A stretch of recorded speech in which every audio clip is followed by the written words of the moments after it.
The Khan of Gods! Okay, so before we begin this video, I'd like to address the elephant in the room. This video that you're about to watch was not sponsored by Squarespace. Oh my days! Ha ha ha! Today we want to talk about the Samsung Galaxy A71. I used this phone for about a week recently and I was really impressed by it. And for anybody who doesn't want to sit down and watch me talk about all the features and all the specs of this phone, I'm going to give it to you straight. So TLDR, this is a fantastic phone. In fact, I can go as far as saying this is probably the best budget Samsung phone that I've used in recent times. It is better than the A51 by a mile at least, and it's just an all-around fantastic phone. The cameras perform great, the design is decent, plastic but decent, and it actually is a performance beast. So without wasting any more of your time, let's jump right into the video by starting with talking about the design of the phone. The actual design of this phone is not much different than the A51. It's plastic on the back, Gorilla Glass in front, and it actually looks nice because it has this glowy aurora color thing where the color shifts when you move the phone into light or around light or whatever. As I tested the A51, just like the A71, even though it's plastic, it's actually pretty durable. The phone does not flex when you press it, and if you actually drop it, it can withstand a lot of drops because it's plastic and not glass. A glass phone is going to break a lot easier than a plastic phone. Moving away from the design, let's talk about the performance of the device. This device has the Snapdragon 730 chipset with the Adreno 618 GPU. Now, that may not sound like a lot, but it also has 60GB of RAM, at least the version that I tested had 6GB of RAM and 128GB of storage. Now, of course, there are versions of this device that have 8GB of RAM, but I didn't get an opportunity to test those. I only got a hands-on with the 6GB RAM version. You can also expand the storage of this device up to 512 gigs with a TF card or something, and you can also use dual SIMs along with your TF card for expansion, which is actually pretty convenient. Now, performance-wise, like I said in the intro of this video, this phone is a performance beast. I mean, there is no task, there is no games, there is nothing you're throwing at this device that it's not handling like a champ. Background tasks are running fantastic, everything is working great. I absolutely love this phone. I don't know if you can tell, but if I am judging based on the performance alone, you should absolutely buy this device. Moving to the physical bits of the phone has a 6.7-inch screen that's 1080p by 2400 pixels, and the screen is beautiful. I mean, it looks like something straight out of the future. It just looks fantastic. I thought the A51 was beautiful, the A71 is just as beautiful.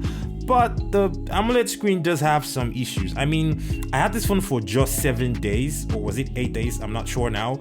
In that time, I already started noticing screen-borne issues on the bottom left corner of the phone when the always on display thing came on after I locked the phone, which was a little weird to me. I mean, the phone was pretty much brand new, so there is no reason why a screen that was brand new like that should already be having screen-borne issues in any capacity whatsoever. But this problem existed. I saw it firsthand, and it's not as if somebody else told me about it. Now, of course, this is just the single unit. It's not as if I tested 500 units and 300 of them had a defect.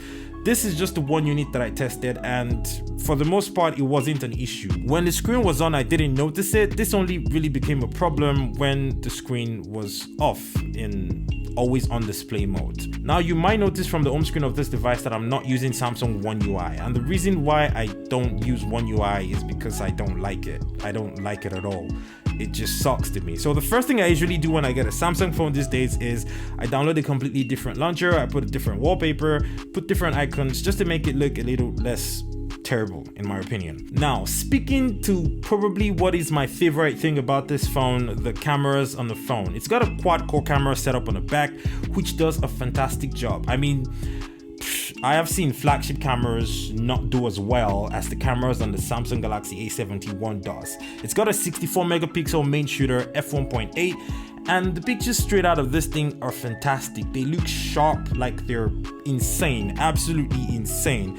A 12 megapixel ultra wide sensor that takes insane ultra wide photos. When you compare the regular photos to the ultra wide photos, you would be surprised at how much of the environment this thing captures. Like, it's absolutely insane. You can see the photos on the screen right now to understand what I'm talking about. Taken at basically the same time from the same position with both lenses, and you can see how wide that ultra wide lens is. you don't know that you need it until you actually get to use it. You also get a 5 megapixel macro sensor. I have never really been much for macro photography. Like, even with my actual camera, I barely ever take any macro photographs, but the Samsung Galaxy A71 makes me want to take macro photographs. Like, the cameras are that good. In fact, I took some macro photographs with this phone just to show you how good this 5 megapixel sensor is. You also get a 5 megapixel depth sensor, which I believe is what you use for your portrait mode.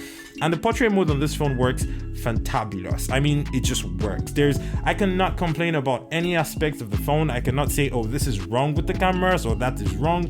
It just absolutely works. Video wise, you can actually shoot up to 4K video with electronic image stabilization on the back if you're shooting 1080p. The thing does not have a good experience at all. You are posting the rubbish. Why this? And you actually can shoot slow motion video up to 240p.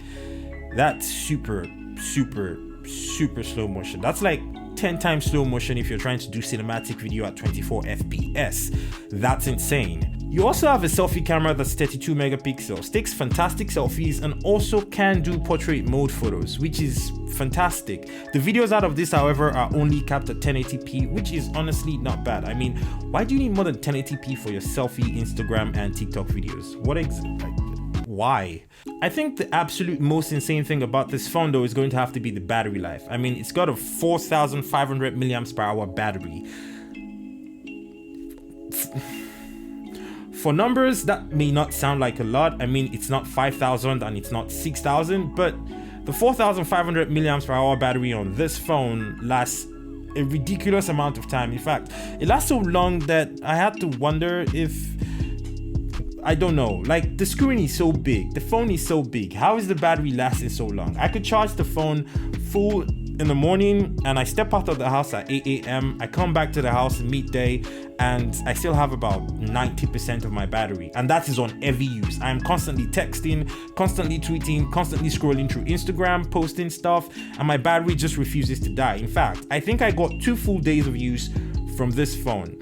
Now, probably you could say the reason why I could get 2 full days of use from this battery is because I simply don't play games on my phone. That might be true, but I do use my phone a lot. I mean, I am a social media person, constantly tweeting and constantly texting. So if I'm able to use a phone for 2 straight days without having to worry about my battery, that to me is an absolute win. I think ultimately what I'm trying to say is the Samsung Galaxy A71 is a truly fantastic phone. It all depends on what you're looking for. Now, as at the time I'm making this video, the Samsung Galaxy A71 is selling for around $425 on Amazon. That's not a good price. I mean, it's a good price because it's a fantastic phone, but it would have been better if it was $399. I would be able to confidently beat my chest and say, go out and buy this phone. I mean, obviously $25 is not a lot of money, so if you already can't pay $399, why not pay $425? But I feel like because this is a Samsung phone, if you waited a couple of months or even a few weeks, the price is probably going to drop. But even at $425, this is still a fantastic phone to buy.